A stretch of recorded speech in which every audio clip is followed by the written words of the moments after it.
महाराज जी, जैसे ही राजा जनक जी को 5 मिनट में परमात्मा की प्राप्ति हो गई थी, मैं ऐसा क्या करूं कि मुझे भी श्री जी के दर्शन 5 मिनट में हो जाए।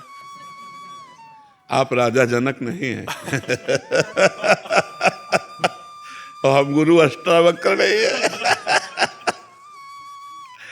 भाई, राजा जनक जैसा शिष्य और अष्टावक्र जैसे गुरु, तो उन्होंने कहा घोड़े की रकाब पे पैर रखते हुए जितनी देर में बैठा जाता है इतने में ब्रह्म बोध करा देंगे।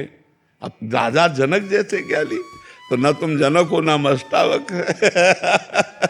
इसलिए बात यही समाप्त होती है, नाम जप करो, जब कृपा लाडली की तब दर्शन दे दे। लाडली कोई किसी के अधीन थोड़ी है, ब्रह्म भी जिनके अधीन है, जाके अधीन सदा इस सांवरो या ब्रज को सिरताज, हमारे माई श्यामाजू को राज।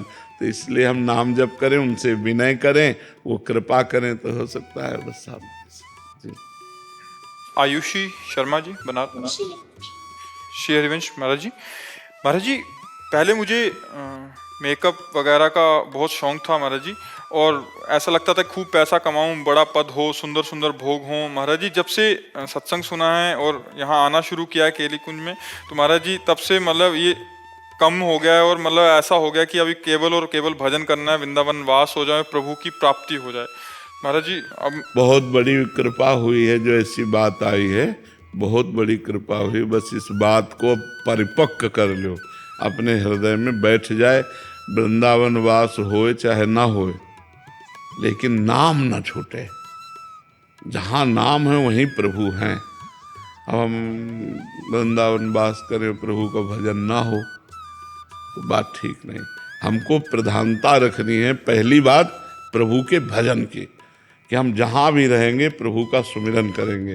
अब दूसरी बात, अर्जी लगाते रहिए कि वृंदावन वास हो जाए, अगर श्री जी वृंदावन वास दे दें और फिर भजन हो तो और बढ़िया बात है। पर जहाँ भी रहे भजन परायण रहे। मनुष्य जीवन का उद्देश्य यही है कि हम अपने कर्तव्य कर्म का पालन करते हुए, ध्यान से सुनो, अपने कर्तव्य कर्म का पालन करते हुए भजन करके भगवान को प्राप्त कर लें।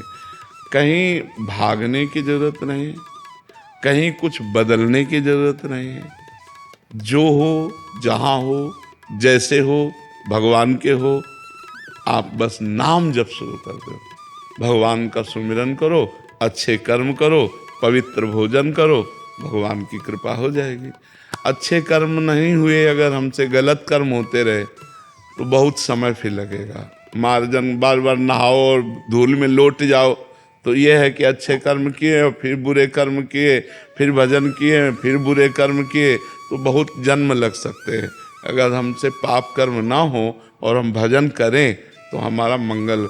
आपसे सही कहते हैं, ये वेश परिवर्तन या देश परिवर्तन, इससे कुछ नहीं होता। जब तक उद्देश्य परिवर्तन नहीं होता तब तक बात नहीं बनती।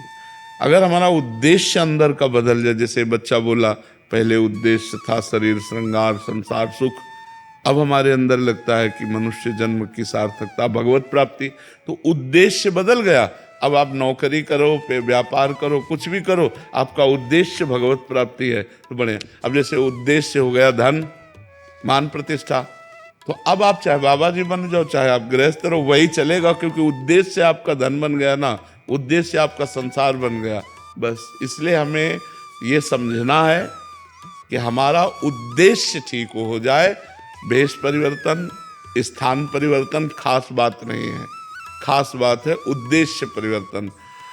और उद्देश्य जो बनावे उसकी सुरक्षा के लिए फिर वैसे ही आचरण करे, वैसे व्यवहार करे। ऐसे में शास्त्र स्वाध्याय करना, नाम जप करना, संयम से रहना, कोई पाप ना हो और खूब भजन करना, तो भगवान की प्राप्ति हो जाएगी। उद्देश्य परिवर्तन महान वस्तु है, स्थान परिवर्तन, भेष परिवर्तन इसका कोई खास विषय नहीं है।